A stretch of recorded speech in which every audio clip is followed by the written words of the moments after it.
Hello, hello, hello, ladies and gentlemen. Let me just get my little buddy in here. Gorgon, hello, hello to yourself as well. My goodness gracious me, oh my. I have got to turn on the sounds, my guy. There we go. We're good to go. How you doing? I'm doing well. I'm happy to be here at the beginning of a game. This is a first for us today. I'm excited. I know, it's really cool. I was out in the main room of the BTS thing, and I 30 really seconds wanted to to battle. like be able to look at the hero picks and then like predict them live because obviously we're 5 minutes delayed behind him, but I couldn't even get here in time for that. So it would have been pretty nice. Unfortunately, not going to be the case. But yeah, Veggie's facing off against ULTI. This is ULTI, the team that we just saw beat out whoever it was on the Dire. So very curious to see how this works out for him.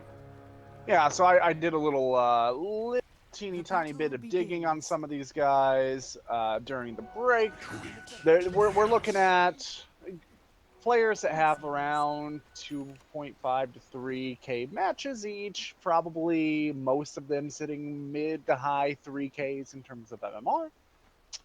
It'll be interesting to see if they bounce off of what was an extremely decisive victory into what will probably be a more difficult game. Yeah, I would not really be surprised if they just got wiped here. I mean, it could go the other way as well. I'm interested to see how Blitz plays in the, well, I was going to say not mid-roll, but he actually is mid, so that's a thing. He does not have his little Fade Bolt taken early, so he's not going to be able to trade super well against Mr. Humble Korean, who was the Storm Spirit last time. But we'll have to see how this works out. He's just trying to get a little teeny tiny bit of advantage for CCNC here. Well, And even if a humble Korean is, I'm actually getting a little bit of echo from you as well. I'm not sure if that's coming over onto the stream or not, but just wanted to let you know. uh-oh. Anyway, even if humble Korean is spending his right clicks and doing a good job harassing Blitz out of lane, he's not spending those right clicks getting creeps. I do believe that the echo is not going out to stream. I can That's try one thing, but you might just have to deal with it. I'm sorry. I can try and talk. There should be Eric. I think might be listening in a little bit again. He could let me know. We're doing it through Discord, but if not, we'll have to just wait till the next game. Is it all absolutely right. terrible? I can certainly talk while listening to myself. It'd be a first, but I can do it. Oh, you can hear yourself. I can hear me, yeah. Oh, that's really CCNC is weird. actually going to give up first blood here, though. Oh, A come on really now. nice rotation from the Witch Doctor. That's a little bit rough, losing that first blood there. Well, okay, that's not good. That's not necessarily the best. They do get a D ward down bottom, but yeah, losing the TA early, it's not an easy matchup. I don't think. Like you just kind of sometimes have to stand in shrapnel or give up CS. Yeah, that's basically the the decision you have to make at some points. But what's really rough about that, obviously, is damage over time really strips Templar Assassin of a lot of her survivability. Hmm. So anytime that she's being forced to stand or make the decision whether or not to stand in shrapnel, that's a period of time where she's vulnerable to being ganked. Uh-oh. Looks like Blitz is not going to get ran down. Did have that early little win lace there as well, which worked out for him. You know what? One other thing you could try, if you actually mute me in Discord, you could turn on unmute co-broadcasters. Well, no, we're not in ticket. Oh, we're not. That's terrible. Man, this is just the worst. It's the Yeah, worst it's in the all right. world. I will certainly be able to deal with it. I just wanted to let you know. What I really don't want is for stream to be hearing me twice. Okay. Once is enough, I'm sure. Never. It's never enough, man. Oh, bottom or top lane rather. Capitalist able to find himself a kill, and yeah, you can still use the salves through towers. So nice little way to stay alive through that, and no rotations came out. All right, well, it ends up working out for them. A good little boost of gold to Cap as well. He should be pretty much ready to harass this Tidehunter out of lane as soon as he finishes up those Tranquil Boots. I mean, the other thing that He might be going straight into an Iron Town to jump in jungle, but I'm not sure why he would feel like he needs to in a one-on-one. yeah, like that's the thing is I'm looking at the CS. In spite of that early kill on the TA, like you still ended up trading one away a little bit earlier. You have 23 and 11 versus the 8 0. You've got 18 and 3 versus the 12 and 1, and 15 and 6 versus the 10 and 4. This game is going great for Veggies. Right, and the thing with that Iron Talon, right, is he could farm pretty decently with it. And he did pick up the Falling Blade, it looks like, as a fallback plan, but if he gets that and ends up using it in the jungle, that's going to give free farm to the side hunter, who's otherwise having a great deal of difficulty dealing with him in lane. Here we go. He's actually going to pick up the mana boots. Oh, he just wants to go in. Yeah, maxing out that aphotic shield, obviously. It also means that he can, I believe, take off the anchor smash like damage reduction that you get as well, which is a nice little way to do it as well if you really want to go in for the maximum amount of damage there. But it is nighttime, so maybe Night Stalker's only level 2. It's really not going to matter that much. Yeah, there's not any vision for Dire either. Like, look, there's great vision for Radiant, especially up here. The only vision Dire have is this semi-defensive ward up in their top lane, which is spotting out rotations for them, but isn't giving them any information that's going to allow them to engage favorably. Uh-oh. Witch Doctor here might be in a little bit of trouble. Not quite level 5 yet on the Lone Druid, but might still just be able to run him down. Oh, no! Yeah, that really hurts. Oh, God. And now also the Slark almost going to go down there as well. Jeez. Merlini already is a monster. Yeah, he will end up walking away for the time being. I really do like this draft from Veggies, if they are planning on winning this, right? It's, once again, a draft that allows them to win very, very quickly, just like the Complexity draft. They have the Lone Druid in order to knock down towers extremely quickly. They have the TA, who doesn't need a lot of items in order to get very active, get a lot of kills. She might end up dying here. Yeah. She should be fine. Blitz just going to TP out, almost able to make that work, but wasn't quite there in time. And now, looks like TA will escape, but the whole time this is happening, top lane is being pressured in. I don't think that they are at all worried about anything that's going on in this game. Yeah, they're dominating. I mean, Cap is just going to blow his ult in order to right-click this tower a little bit longer. Yeah. You do have the Night Stalker there, who's making some stuff happen. If they, Capitalist doesn't have his ultimate anymore. He's still able to run him down, trying to kill off Franz. Is not quite there, getting body blocked in as well by these creeps. He might end up going down. It looks like he probably will TP out. He does have Void though, and that's a double for Maverick, much needed. Might be a little bit of hubris coming out of Veggies. That was a totally avoidable situation if Cap just didn't try to rush this tower, just backed out before his ultimate was used. He gets away there every time. Yeah. All right, well. But Merlini, look where he is. He chased furtive behind the tier 2 while the tier 1 is still standing. Yeah, he doesn't care. He does not give a damn. Yeah. No respect at all coming out of these guys. And the other thing about it, too, is that you're kind of seeing these like big, huge rotations all going in together. If they can string together a couple more of these kills, maybe it's not going to matter a ton the net worth disadvantage, as Merlini is going to get gone upon. They pull him back in. Savage Roar is there, but it's not going to matter because they are able to bring him down while Franz takes down Grey Shark top. That's a much better kill than the Tide Hunter is, though. Blitz very low as well, though it doesn't look like anybody's in a position to rotate on him, so it shouldn't make a difference. I mean, the CS exchange is still crazily into their favor. Yeah. Looks like Blitz is going to maybe drop almost. Oh my god. He pops the shrine there to stay alive.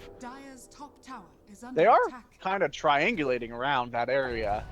Sniper, it looks like Sniper might try to bait this while there is a rotation from the back from Maverick. He's got another 30 seconds of night, and presumably he wants to use it. He is only level 4, though. By the way, did you say that they had 3,000 matches or 3,000 MMR? Matches. Okay. I think in terms of MMR, these guys probably average a high 3,000, so like 3.6 to 4.1, something like that. Okay. All right, I wasn't sure. So certainly well below matches, right? But not at like the low 3,000 mark where you start to see some really weird stuff, to be quite honest. Yeah. I mean, they're pressuring the tier 3s here, which is going to force back ULTI to try and defend against them. It's very nice that they have like these little graphics in their names as well for a team that's like not really a team. I mean, they're a team, but you know what I mean. Maybe they play in like amateur Dota 2 league or something. There we go. It's always nice to have a little banner for your team. If Slark is just gonna die here, okay, he will end up getting away. Merlini not wanting to chase him that time, fortunately for him. Yeah, they're playing it. They're doing good. We like it. Phase boots on Sniper. Let's take a look at some of these other items. Is anybody going Midas? I feel like Slark probably going to go back for treads in this game. I don't know. I feel like if they're going to win this, they sort of need to fight their way out of it. Get like a decent Ravage off and then, you know, make something happen where your Slark just gets out of control. Yeah, we have not seen any smoke attempts from this team in the last 2 games, right? They do have smokes available. They're not going for it. This would probably be a pretty good time to do that because it doesn't look like they're going to be getting items anytime soon. So oftentimes you might wait to smoke until your team's going to get some items, but in this case, it doesn't look like they're going to have the opportunity if they don't make something happen. Gray Shark does have Ravage here if he wants to use it, but they're all spread out. Really good positioning there by Veggies as it looks like Maverick going now onto Blitz. They do pop. It doesn't hit onto anybody except for TA, who is just going to be able to walk away from this one, I think. Maybe they can find the kill here. It is going to be a kill. They end up picking it up for the Witch Doctor. Everybody is actually running through the shrapnel right now and needs to be careful with the chase coming in for Maverick. Not quite level 6. He's only level 4, in fact. He wasn't able to pop Darkness, obviously, and that means that they should be able to get away from this, although, well, maybe they can actually run down Cap. They have the stick charges, throws out the Malefice instead of the, well, coconuts, and it is going to mean that the Abaddon's going to be able to walk away from that. Yeah, very, very close. That certainly wouldn't have thrown the game back into their favor, but it would have been a pretty big fight, especially considering it's daytime. They shouldn't be expecting to get a lot of fights in the day with this team composition, and especially from behind. Well, it's only 10 minutes in, but there's been a lot of action, and so the net worth sort of reflects that a little bit now. You can see that obviously the Dire is also behind, but you saw their potential there, and I think that Veggies played it really well not being sort of pulled into that trap. And now with the TA Blink Dagger, this is where pickoffs could start to happen quite significantly. Yeah, the one thing about that fight from the Dire side that really could have changed things is if the Tidehunter had timed that Ravage just a hair better, in such a way to grab the Rubik as well. If they had gotten both the Rubik and the TA in that Ravage, they probably win that fight. Oh, and now recognizing Ravage down, time to go take objectives. They're going to move in, secure themselves Roshan. It looks like pressure is going to go down towards the bottom, but I mean, there isn't really even a great way for them to team fight their way out of this. Like, they don't have any of those big heroes, a Darkseer or something else. If they blow Ravage, it's basically over at that point. Yeah. They are going to grab themselves at Aegis, as you mentioned, and this is starting to look a lot like that complexity game. And once again, there's no real indication that any significant item is close to being finished on the Dire side, nor any indication that they're going to have the space to get an item. So smoking would be probably their best bet as soon as that Ravage comes back online, which is going to be the same period of time where the 12-minute nighttime falls. Okay. That's their moment. That's your time. I believe in you, ULTI. You can do it. Just got to put it together. It's 5 minutes in the past for you right now, so hopefully you did do it. We'll see if that indeed is the case. Hoping can change the future by changing the past in the present. There we go. That is, man, blowing my mind right now. I can't even handle it.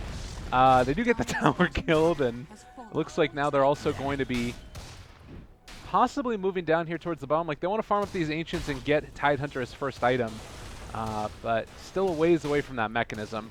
And it looks like Sniper's actually going to steal all the kills as well. So that's rough. He is the one that's closest to finishing an item, so it makes the most sense to stack net worth on him, so that your team has something, right? Yeah.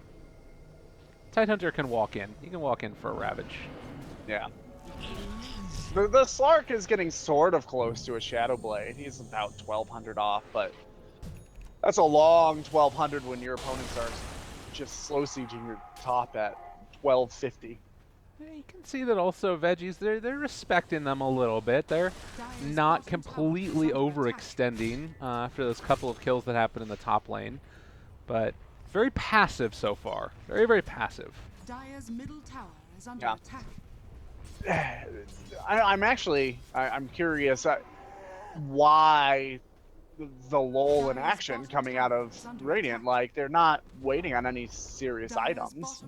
I guess the Lone Druid is about to finish up one item for, having the Dragon Lance is nice, but they have an Aegis. They have a Lone Druid and a Koldal. Like, they can knock down this tower pretty safely. I guess the idea is, like, finish off these outside ones. There's still a tier 2 mid. Is he going down? Oh, yeah.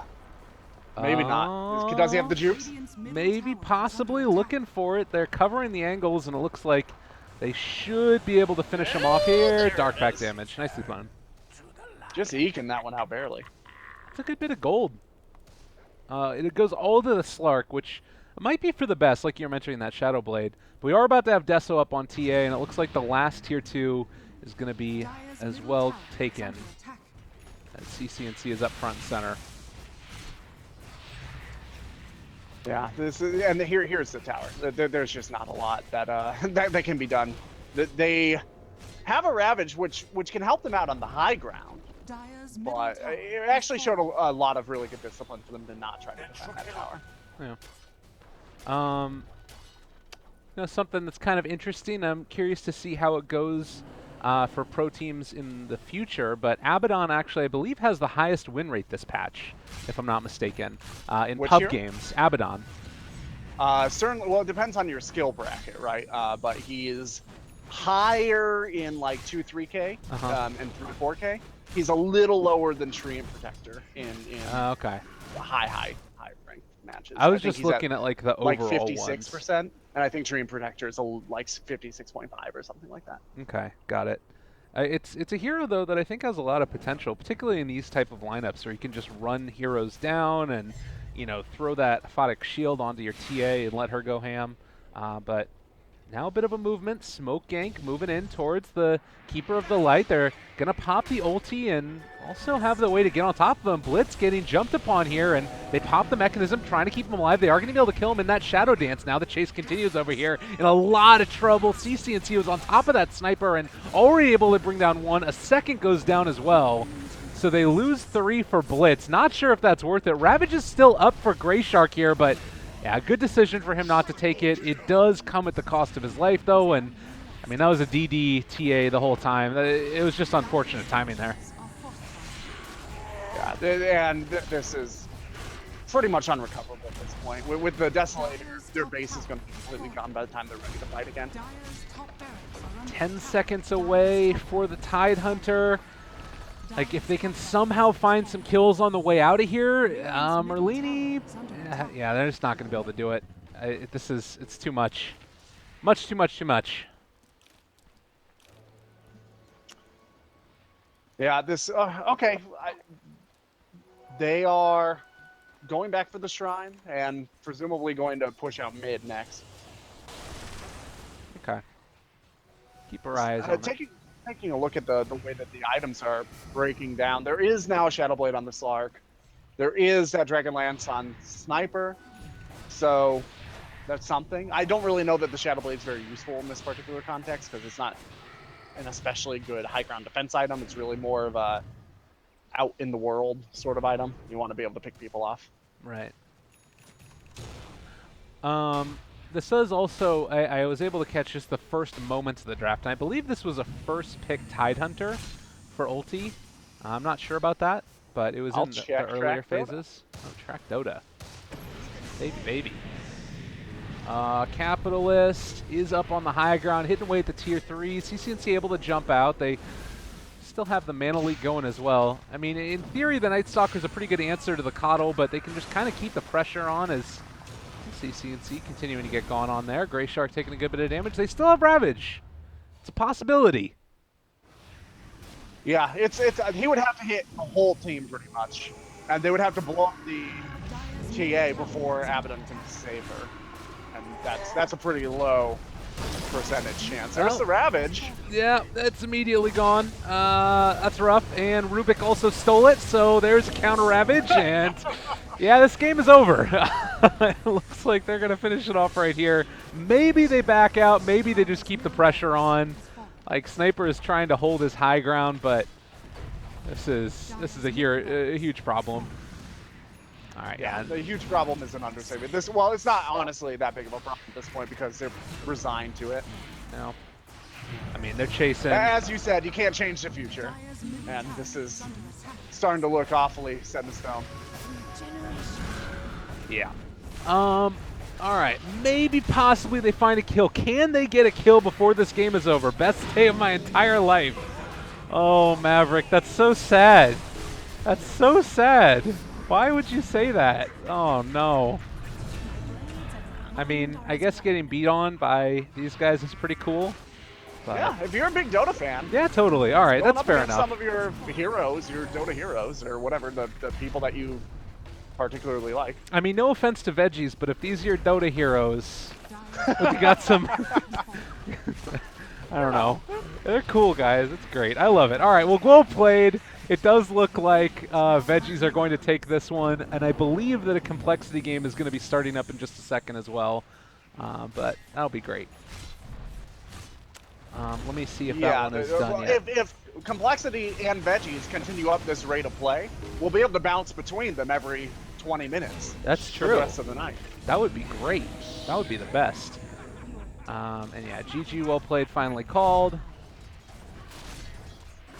And it looks like... I will go ahead and petition that you take a look at whatever audio settings you changed during the commercial break, though, because the bounce back to me is quite distracting. All right, yeah. We'll go do a quick little break again. It was fine the first game, though, is what you're telling me. Yeah, it was absolutely fine until commercial break, and then the world started falling down around me. All right, sounds good. I will attempt to switch that. Everybody, we'll be right back in a little bit. I believe the complexity game is going to just about to be underway.